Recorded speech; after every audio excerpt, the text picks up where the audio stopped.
What's up, everybody? My name's Trey, and welcome to another video. And this is the Diji Dive Agency Podcast. And Diji Dive Agency is a full-service digital marketing agency that helps individuals, small businesses, and corporations, it don't matter, make legit passive income. The type of passive income that allows you to buy a Corvette, retire your parents, or maybe quit that job that I know you hate going to every single day.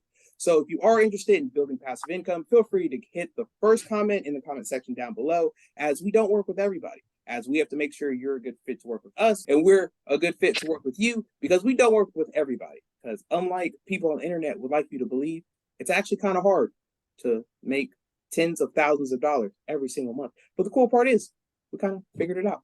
And in today's episode, in today's podcast, we have Percy, he's in charge of our sales division. We have Christian in charge of our Amazon FBA, and we have John, it's Mr. Howard, who's in charge of content creation, basically making sure we're putting out enough content to please all of you beautiful people watching.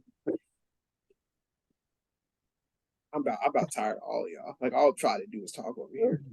Bro, my cat just fucking ran over. That's fine. We keeping it in, baby. This is what it looks like. Like I said, this podcast is just kind of showing you what the back end of building unfiltered, baby. Unfiltered. A legit digital marketing company with some of your friends looks like. Trying to make a whole bunch of money, help a whole lot of people out. But guys, how we doing today? How we feeling? John? Good. I'm feeling great, man. Look, good. A little hungry though. Get some food in me though, but feeling good. Same, bro. I'm starving. I still need to cook. Got a meal prep for the week. You know what I'm saying? I know you know, John. Week at a time? Oh yeah. Yeah, at least 3 or 4 days. I can't eat food that's old like that. I do every other day. Really, bro? That's too much cooking. That's the thing. It takes too much time, bro. I like to be efficient with my time. Have you been doing a lot of these meal prep or like these meal subscriptions like Factor?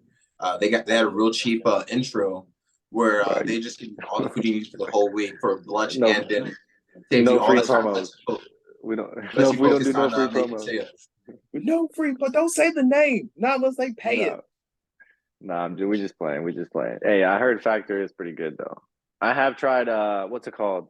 Oh, it's the green, bro. It's Green Fresh or Fresh Green. Greenleaf, Hello Fresh, Hello Tom. Hello Fresh. I have tried that. It was straight. It wasn't. I didn't love it.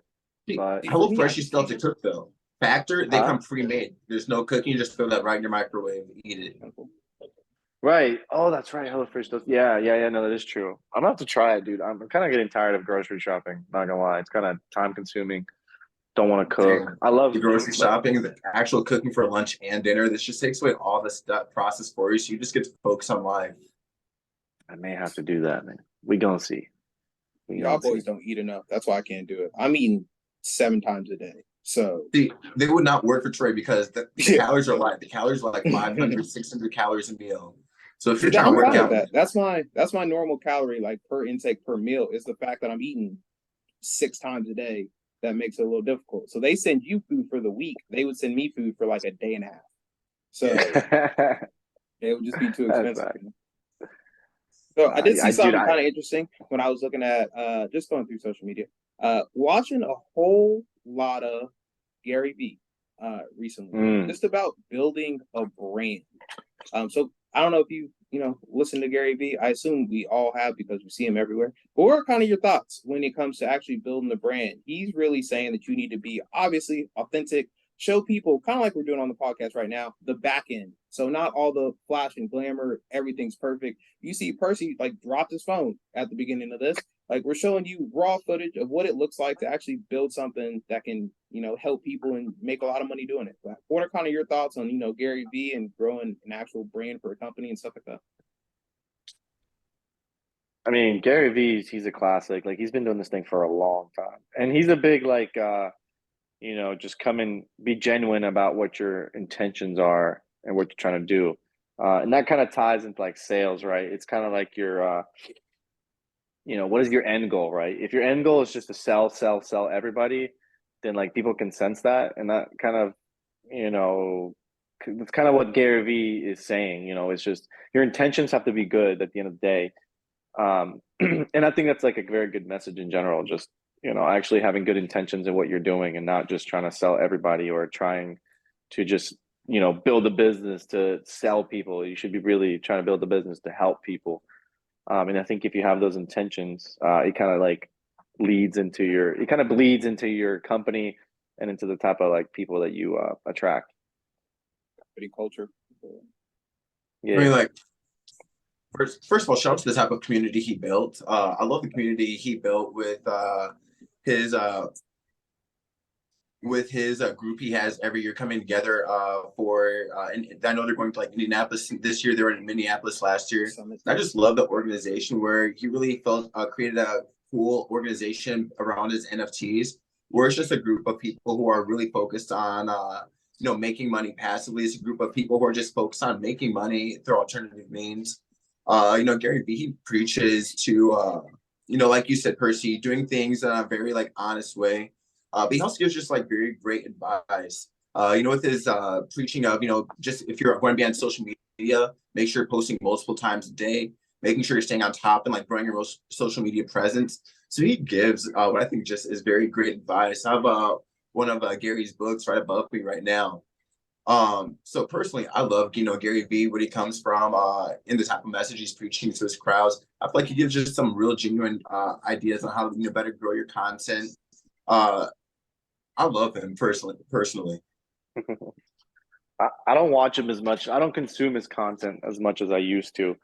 Because like now everything became very redundant. I feel like once you gain a certain skill sets or mindsets, you kind of have to move away from like the Gary Vee crowd and kind of find like your next level up. That's not saying that like Gary Vee is like, just beginner shit. I'm saying just I consumed that much of his content that like I literally kind of learned everything that he's already said. So are you and I now kind of already moving into more like technical stuff? So Gary Vee is just right. like overall just get motivated, Exactly. let's get to work, and now it's technical. Yeah. How do you Now it's technical and stuff like that? Yeah, exactly. Yeah, that's exactly what I'm saying.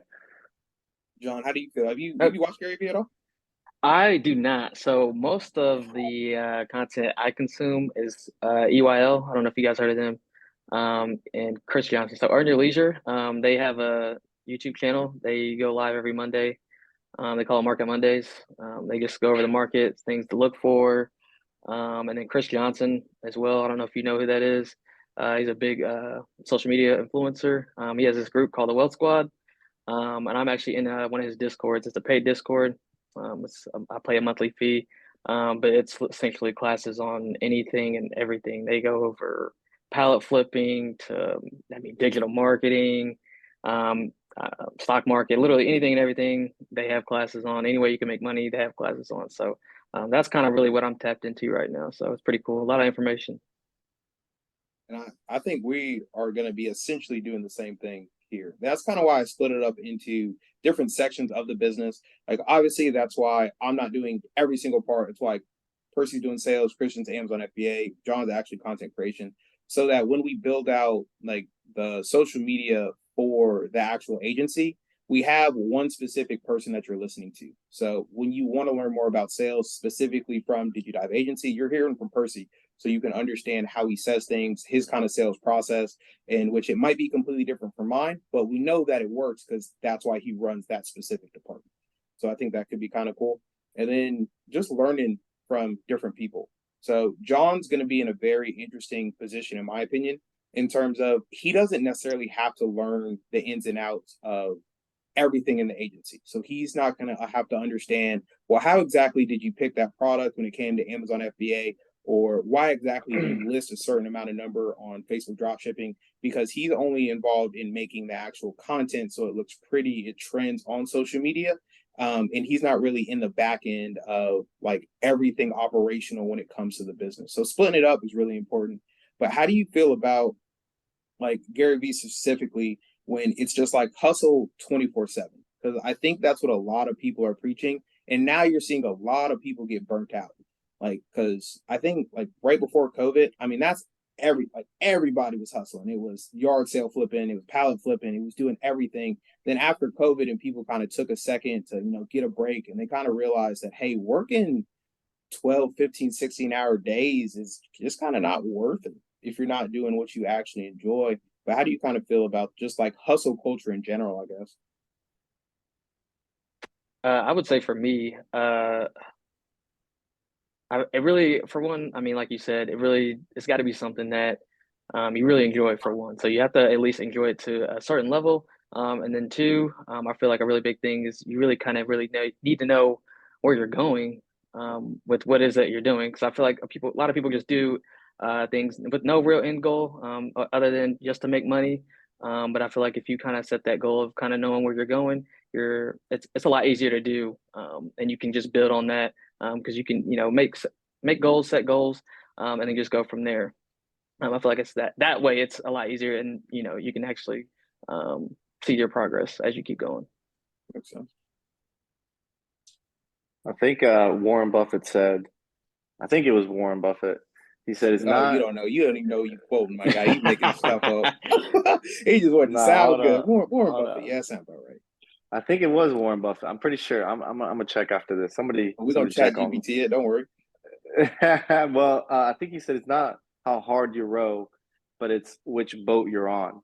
So, you can be in either the wrong industry, hustling, and let's just say, I don't know, man, you're working fast food, you're flipping burgers. You can hustle for a long time before you even get anywhere. Mm-hmm. You know what I mean? So you're in the wrong industry and you're working hard. That doesn't mean that, you're on the right kind of boat, on the right way, on the right vessel to kind of take you where you need to go. So, and it's kind of like putting yourself in a better situation. That's at the end of the day, that's what that means, right? It's like putting yourself in the best situations for you to succeed. So whenever you are hustling and you are grinding, at least the work gets paid out and it's not, 30 years later or whatever. In some cases that is the case, but if that ain't your style, then you got to find something that is going to put you in that position to where it's in a shorter time frame versus 30 years. Right. I definitely don't want to wait 30 years to reap the benefits of my hard work. It's just too long. There's other ways. That's definitely falling in that working smarter, not harder conversation as well.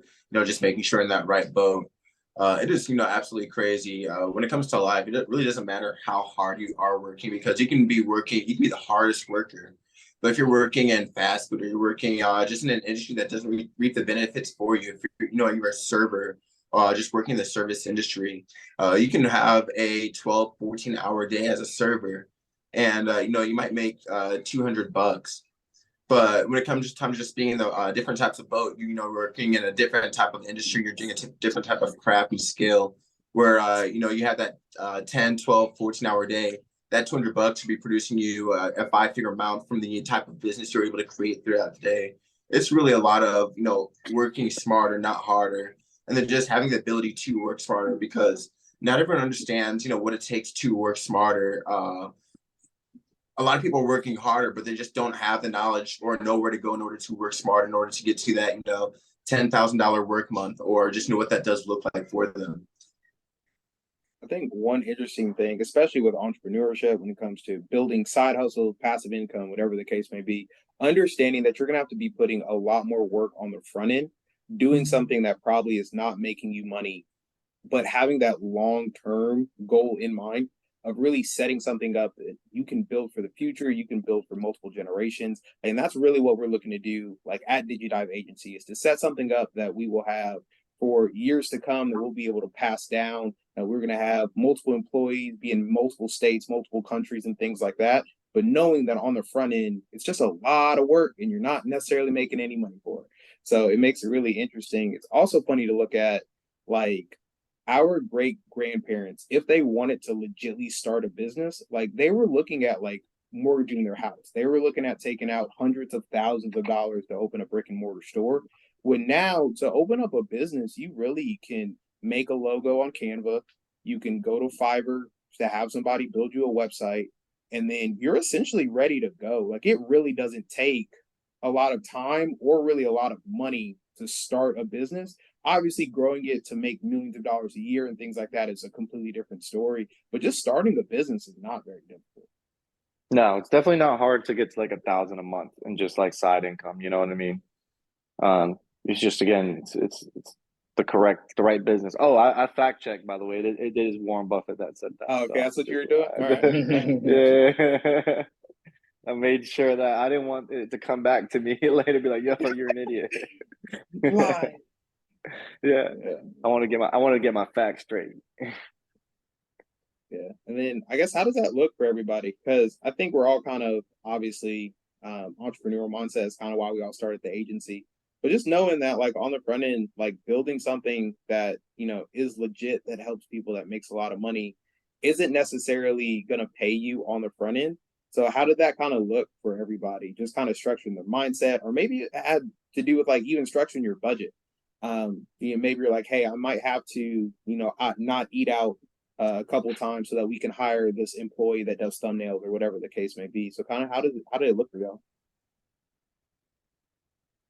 Shoot, I mean, the mindset's always been, especially in sales, like the mindset always has to be, to help people first. So I feel like it's like a natural thing for me because you take the sales process can take a while, some days, a couple of days, sometimes weeks.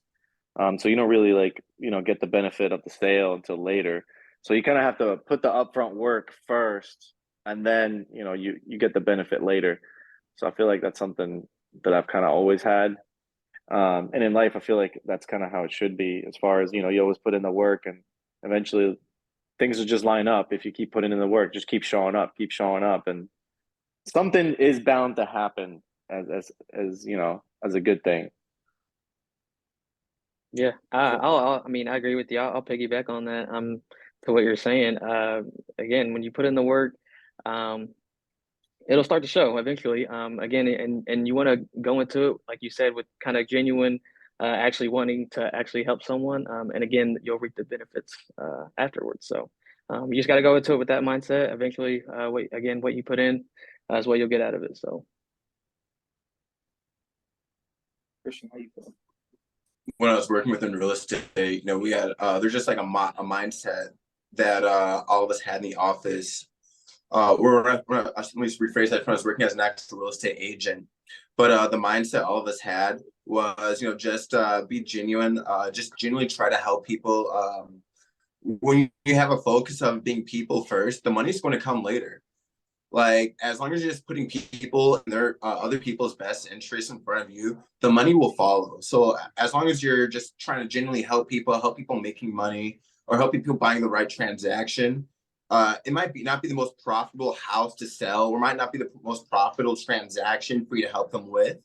But they're gonna remember just you putting them first. They're gonna remember you putting their thoughts, their feelings, just their efforts in front of you and in front of your intentions. And that's eventually going to turn into, more money from the referrals that'll come down the line, from the second and purchases or the larger purchases down the future. I feel like when you're just able to be genuine, put people's true intentions and needs in front of what you want yourself, it's really going to help you just make a better sale and make more money down the line with those with the referrals and the follow-ups and everything that just comes after that initial transaction. I was thinking a Yeah, really big thing. It was a quote that I saw. I don't remember who it's by, but it was like the best way to keep a client for life is find a way to make that client money, regardless of more what money. industry you're in. If you can figure out how to make your client money, or I guess the same would be said, if you can find a way to save them money, they're going to be with you forever, and they're going to give you an endless amount of referrals and business because you have their best interest at heart. And I know people can tell that. I think we've all been sold something at some point in time where as soon as we bought it, we were like, this was an awful transaction. Like, I never should have bought this. It's because you knew you were being sold to instead of somebody that's actually helping you. And I think that's why a lot of people have such a negative just thought process when it comes to sales. It's like when you're actually selling, or if you've ever sold something, been sold by somebody that had your interest at heart, it doesn't feel like selling. You're like, man, that person really helped me out, or really, got a need that I need to fulfill done. So it's interesting if you really just, care about people and translate that into the business. And I think that's what Gary Vee and a lot of these people are saying. And I think that's why a lot of people now are like, figure out what your passion is and make a business around it, which is not always the easiest thing to do. But I guess, how do y'all feel about that concept of, people essentially finding their passion first and then making money? Because I think for most of us, it's the opposite. Like, let me figure out how to make enough money, and then I will figure out my passion on the back end, and hopefully I can find a way to make money from my passion. Yeah, no, I would say the passion. You got to find something that you like. For me, it's like I like helping people. Like that's something that's motivating, and I like to see people progress, and me having something to do with it, right?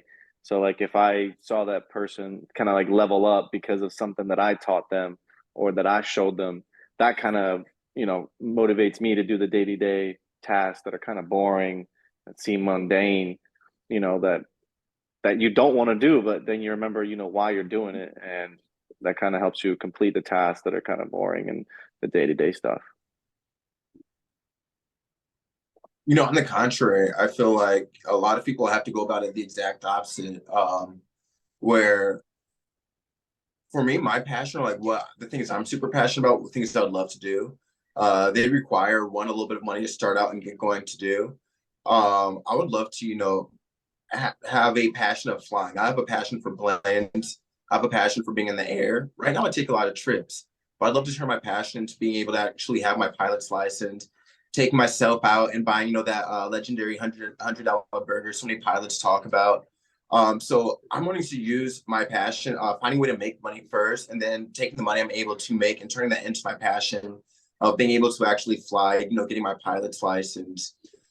So people who are able to truly find their passion, making money off their passion, whether it's, they have a passion for cooking or, and they're able to make a restaurant, or they have a passion for, just truly content creation. But people who are able to, use their passion, creating profit off them, those are truly some of the luckiest people in the world. I feel like for most people, you have to just find a way to make money and, make enough money to allow you to actually pursue your passions. So, neither option is really wrong, whether you're going for your passions or you're going to make money in order to pursue your passions. It's just not everyone is able to pursue their passions to make money. So I would love to, find a way to where I'm able to, make my money in order to actually chase after my passions and just do what I really want to do in life. Like, I feel like that's the true reason why people want to reach that financial freedom market, so they can actually do what they want to do, pursue their passions, and, pursue the hobbies that actually make them really happy.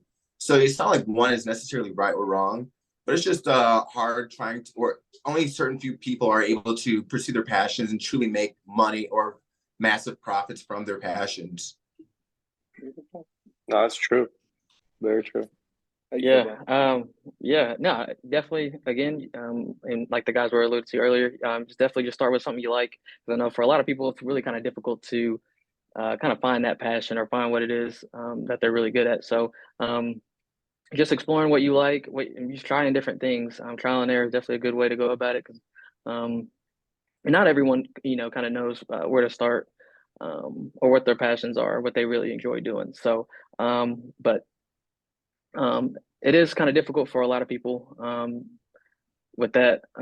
Just with how everything is structured and how we are, brought up to, we got to find a job to make money first, and then explore our passions, or maybe we feel the passions that we do have aren't going to really generate a life for us. So again, that's difficult. A lot of people just have that fear.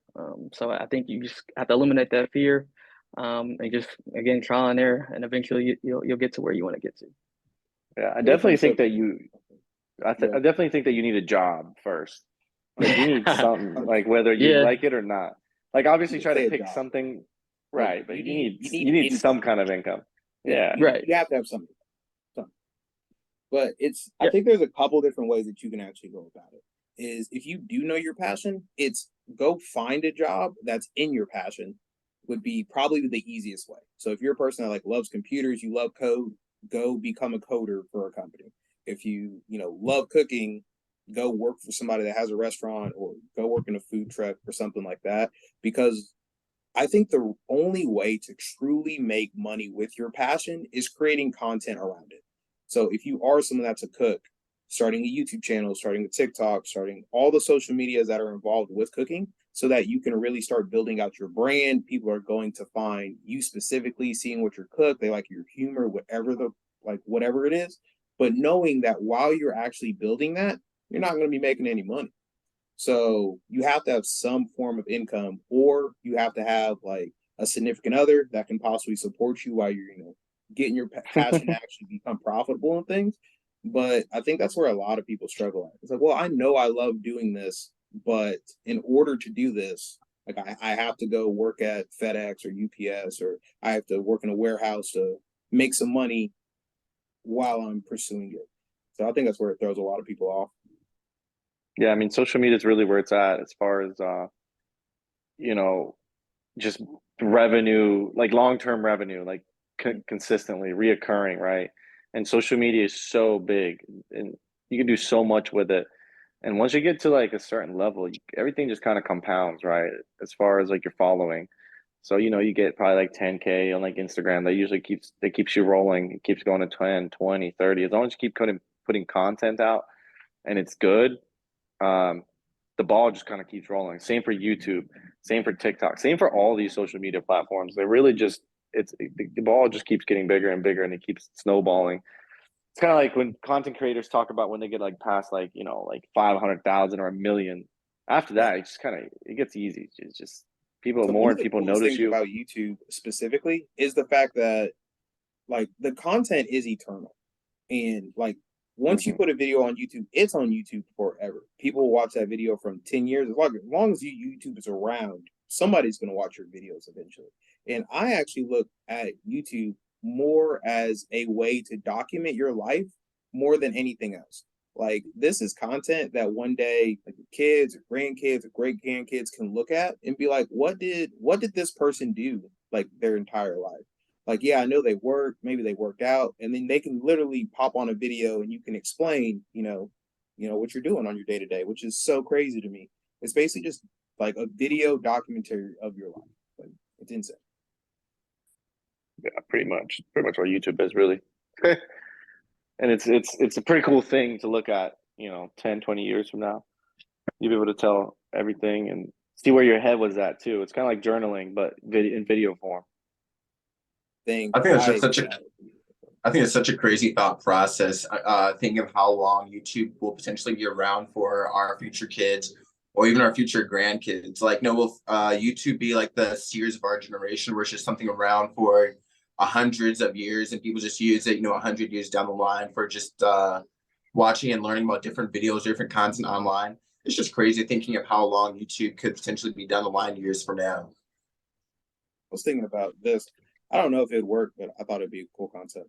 Having like a QR code that you could scan at, say, tombstones, and then when you scanned that QR code, it would take you to that person's social media, and you could look That'd be wild. Yeah, right? It'd be like, okay, this wild. is my great grandfather, and like take you to his Instagram, like, oh, this is what they look like, in their 20s and their 30s. Like, that'd be pretty legit. That's a crazy thought. I'm gonna have a lot of scrolling to get to my 20s and 30s of my social media pages. Oh, you posting all the time? That's how it's supposed to be. Yeah, they just go around that journey with you, see what life looked like. Because when our parents are I don't know about y'all, but my dad was like, we used to walk 10 miles to school in the snow. I'd think like, no, there's no way you did. But if he had something on YouTube showing he did, he's right. He got it. Social media's gonna kill all those lives real quick. There's no more. I walked uphill to get to school and uphill to get back home. Like, social media, when you journey and document that, we're gonna see exactly what our lives are like. It's just gonna give a different perspective of just how people are living nowadays versus the perspective we have on our parents growing up in like the 70s, 80s. Yeah, it's also gonna just document the world. Like there's people making videos when we were on lockdown, when the government literally told us we can't go outside. Like, if you try to explain that to somebody 10 years from now, they'd be like, what do you mean that you weren't allowed to leave your house because there was like a virus outside? Like, that must be insane to try to explain that to somebody like in the future. Honestly, I love hearing people's just perspectives of what their life was like for them during the lockdown, like what they did throughout that whole lockdown experience. Like, for me personally, I have a whole collection of what I call lockdown videos. Videos that I just made by myself in boredom because, we're just in our houses for so long. I would do things like take a metal hanger and make a basketball hoop out of it, and then start playing, recording myself playing basketball from a hanger made with, or from a basketball hoop I made with a hanger and socks as a basketball. And it's like Nice. there's just such a weird period of like, way people entertain themselves and how to survive throughout that pandemic period. That's crazy. I had to work. I literally went to work every day Same at Amazon. every day. Yeah. On the night, I worked the night shift at Amazon as a manager, and they didn't care. I was in there getting COVID. I got COVID like 4 times. Oh I got man. COVID. I got COVID twice, and I still can't. I can't smell. I can't smell anything. That's not good, bro. You really can't smell. No, it's been 2 years. I've been to the doctor. Literally nothing's wrong with you. They said some people's smell just never come back. So you're telling me that if I put like a food or like a hamburger, you can't smell the hamburger? So like it has Or to pizza? It has to be extremely strong. Like I can smell like garbage or like cologne or You got perfume. selective. Like right when it's like spritzed or like used, I can smell it. But then as soon as that's gone, I can't smell it. That's wild. And I had it 4 Yeah. times. Thank God that mine didn't go away. I It couldn't actually- taste for It's like actually a not month. that bad because it kind of Wow. numbs my taste. So eating healthy isn't that terrible anymore. 'Cause I was like, Oh. even if I wanted to eat pizza, like I can't really taste it anyway. Like it's not even worth it. That's true. Good point. Damn. I That's a never hack lost right my there. taste. I never lost my taste or smell. So just that thought process still scares me. It's always scared me. Just the thought of potentially losing my taste or smell. I mean, yeah, it's not fun, but there's definitely worse things. So, yeah, whatever.